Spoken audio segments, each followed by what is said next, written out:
Hey everybody, welcome back to another screencast. Hey, it's kind of a bummer because a lot of this stuff a lot of these things are things I enjoy talking to you guys about in class and seeing what people think. These are some of the writers that I really enjoy showing you for the first time. So kind of bummed that we're doing this all online, but that's part of the deal. Um, Modernism is a really fascinating uh, time in American writing, and a lot of the authors that students end up liking the most out of American literature all come from this era. So I hope you're paying attention and you're reading some of the stuff. People like Hemingway, you'll be reading Fitzgerald and the Great Gatsby soon.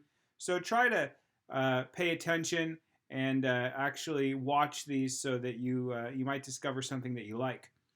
So today I'm going to talk to you about a movement that's part of modernism. You know, within modernism, you have a lot of writers experimenting and doing new things with writing style, the way that their writing sounds, and the types of experimentation they would do. And within modernism, there was another movement that had to do mostly with poetry called Imagism. So, Imagism is a thing that goes on within the larger modernist movement. And I want to talk to you about what Imagism is. Once you kind of get used to it and know what some of the things are that it really champions, you start seeing how it's relevant to know when you're reading any of these writers, such as Hemingway, Fitzgerald, even Faulkner. Uh, so let me go into it a little bit. So, Imagism was mostly about poetry, and they believed that poetry can be made purer by concentration on the precise, clear, unqualified, so that's like unexplained, image.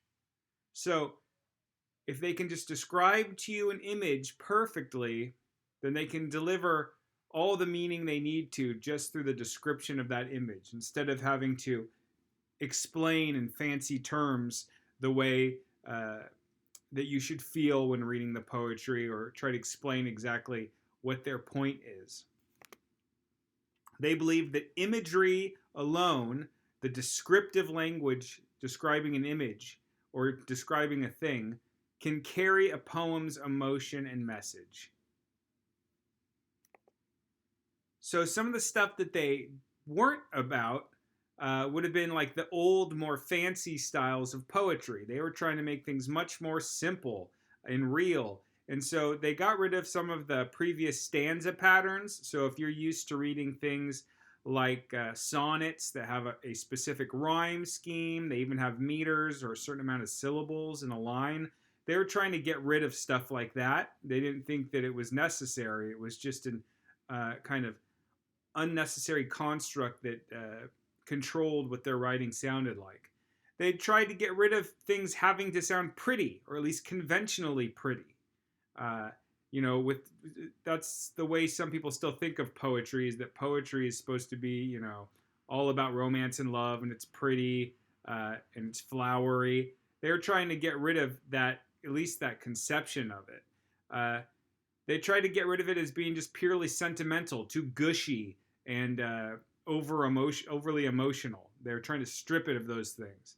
And finally, they thought that all that stuff was really producing an artificiality of poetry. It wasn't really conveying true meanings through the reality of the world. Instead, it was just overly fancy and kind of a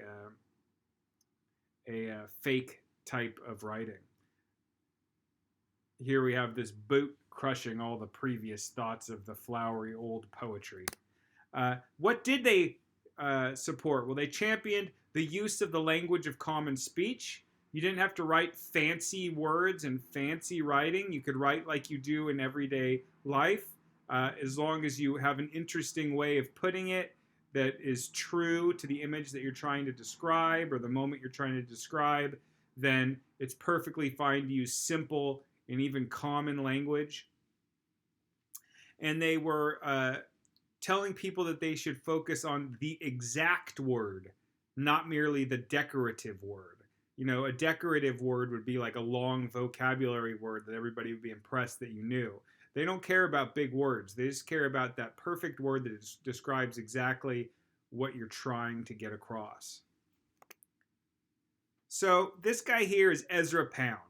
He's the most important name in this movement of Imagism. I think he's to a certain degree the founder of Imagism. He was a poet, and he was very important in the modernist scene, especially because of his influence on two major writers. He worked very closely with the poet T.S. Eliot, who we'll be talking about later. He was his editor. He would make really big edits to Eliot's poetry. Eliot's most famous poem is called The Wasteland, and it's notorious for being kind of fragmented and hard to read and hard to see what's going on. And a lot of that's because Ezra Pound really deleted a lot of the stuff in between some of Eliot's writing that made it feel fragmented, and is actually one of the things it's most celebrated for, because it's about, you know, a wasteland where all these ideas are supposed to be in some shattered kind of ruined form. He also was great friends with Ernest Hemingway. They lived in France together in the 20s, and he had a big influence on Hemingway's work and would give him a lot of critiques and advice on his writing. So Ezra Pound was a very important name in modernism. So here are, you know, this is what Ezra Pound said as far as 3 rules of Imagism. Let's look at each one of them, because you're going to have to write a little poem at the end of the day today that does these 3 things. So pay attention closely so you know what they mean. So here are the 3 rules of Imagism. Number 1 is the direct treatment of the thing, whether subjective or objective. The main thing you need to know from this one is the thing is like the object or the image or the moment. Talk directly about a thing, about an object or a scene that you can somehow picture. Describe it, but don't explain it. Just talk about what that thing is. Rule number 2 is to use absolutely no word that does not contribute to the presentation. You need to be very economical in the words that you choose. Don't make something long and flowery because it sounds prettier to you. Use the words because they somehow are necessary in trying to get across the meaning that you're trying to convey to the reader. This is one reason why they had to throw out all those rules about a certain amount of syllables and stuff like that, because that would make them add things to meet some kind of word or syllable count or meter, when that's not what they're trying to do at all. So don't add any words just to make it pretty. Add it because that's what is needed to get a clear message across in a poem. And finally, as regarding rhythm, to compose in sequence of the musical phrase, not in sequence of the metronome. A metronome is something that keeps meter, that makes something have to go on a certain beat. Meter in poetry is something like an iambic pentameter, or something that controls the stressed and unstressed syllables and the pattern that they go into. They say in Imagism that rhythm is great. You can make something have rhythm, but do it because it sounds good or because it goes along with what you're trying to do, not because it's following some preconceived pattern. That's, like I said before, they're trying to get rid of all that stuff. So real quick, focus on one thing, describe it clearly. Don't use any extra language to make it sound pretty, and don't follow any preconceived rhythms or meters that force you to write in a certain syllable pattern. Just write it however it sounds good. Here is a famous poem by Ezra Pound. Yes, this is the entire poem. So let's see what you think about this. The apparition of these faces in the crowd, petals on a wet black bough. So that's the entire poem. Some people like it because it's so short. Or at least students often say, I'll take a poem like that. I only had to read 2 lines of it. Here's what Ezra Pound's trying to do in it. Obviously, we have 2 images. The apparition, or almost like the ghost-like appearance of faces in a crowd, and then petals on a wet black bough, like on a tree branch. Uh, so for some reason, we're supposed to make some kind of connection between these two images. How are these faces we see briefly in the crowd like petals on some wet branch? Uh, he doesn't tell us why, and that's the deal. He cuts that out. He just gives us the images and lets us put it together. Some people might say that, the brief images of faces are these moments of beautiful personal recognition that are fleeting, just like these little petals exist on a bigger, wet, black branch of a tree. And somehow that means that these faces have meaning, just like the petals of a flower do. That might be some way you put together the meaning, but you would have to put it together. He's not going to tell you.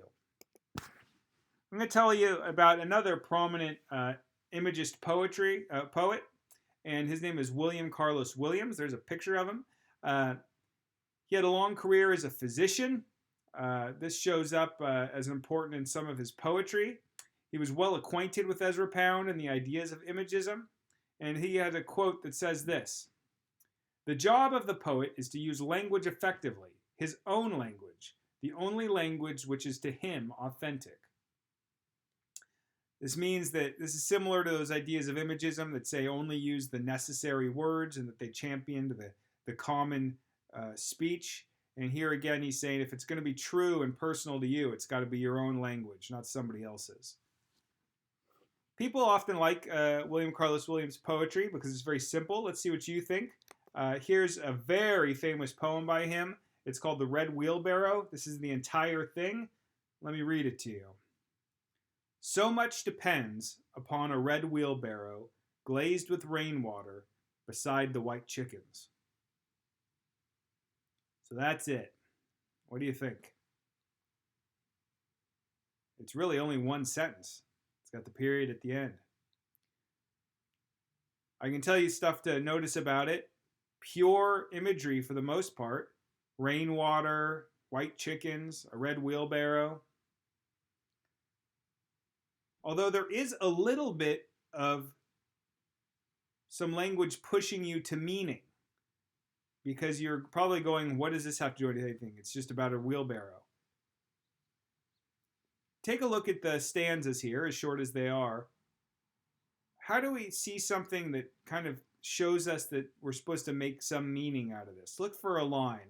Obviously, you can't respond to me, but as you're watching this, try to look and find which stanza here kind of points us towards the fact that there's a deeper meaning here. Go ahead and look. A lot of times people say it's this opening 4 words. So much depends upon. And within that is a world of meaning of why.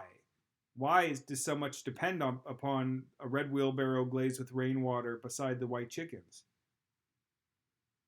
Are they going to have to do work with this wheelbarrow? Do they depend on it for work? Is it just a beautiful, tranquil image, and so much depends upon the world being beautiful and tranquil? Well, to a certain degree, we don't know. And there's a certain beauty in the mystery of what we're supposed to make of this. Now, you might ask, why is this famous? It's so simple, I could write it. Well, I think it's a really good example of the power of Imagism. It is so simple.